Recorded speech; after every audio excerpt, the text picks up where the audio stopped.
Hey everybody, today I wanted to make a short video to talk about something that comes up a lot in my one-on-one sessions, and that is the concept of nasality.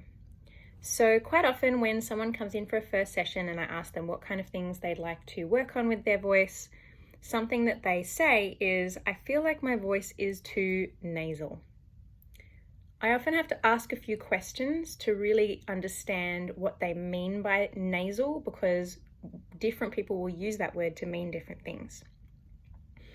So quite often people use the word nasal to refer to a bright, twangy kind of sound like this. This sound actually has nothing to do with the nose. So I want you to know that the mechanism that creates this brightening of the sound is a mechanism that's in the larynx, in the voice box in your throat. It's not anywhere near your nose. So this bright, twangy kind of sound is not an actual nasal sound.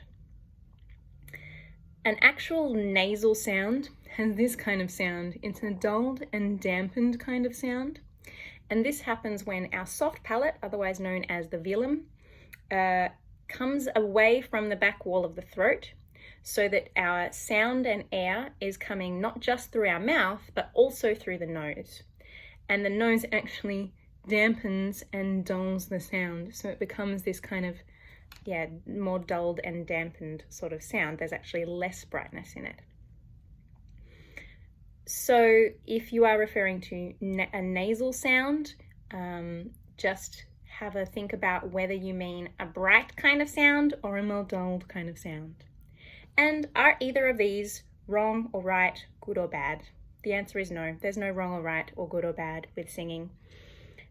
It depends on your taste, it depends on the style of music that you're doing, and both of these things can be useful in different kinds of contexts. Twang is one of my favorite things to use. It is super helpful for lots of reasons. It can be helpful in strength and projection. Our ears perceive that particular frequency that comes through when we bring a little bit of that brightness in. Our ears perceive it as louder.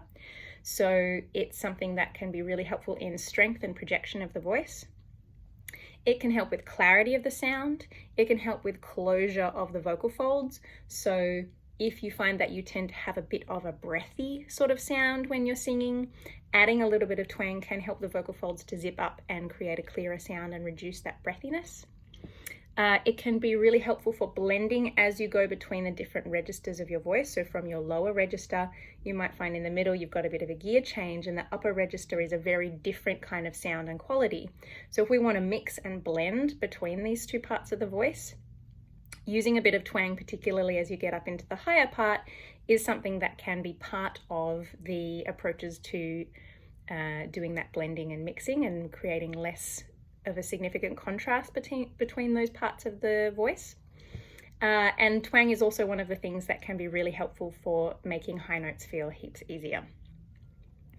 So that is a quick summary of the ways that twang can be super helpful and why twang is not nasal.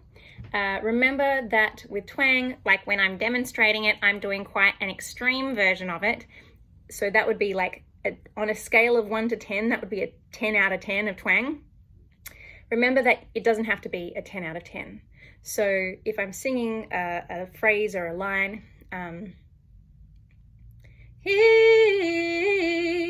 excuse my little bit of phlegm, I would call that, that's got a nice little ringing brightness to it. I'd say that's probably my 6 out of 10. I could go to an 8. Again, and a 10 would be, right? And like a 4 would be, so you can play with different numbers of twang, different levels of this brightness, and find the sweet spot that makes the sound feel strong and bright and helps it project and helps with whatever you're using it for. But it doesn't have to be a 10 out of 10. You don't have to go around singing like this. So that's my video about nasality and twang. I hope it was helpful. If you've got any questions, please feel free to drop them in the comments below, and I might answer in another video.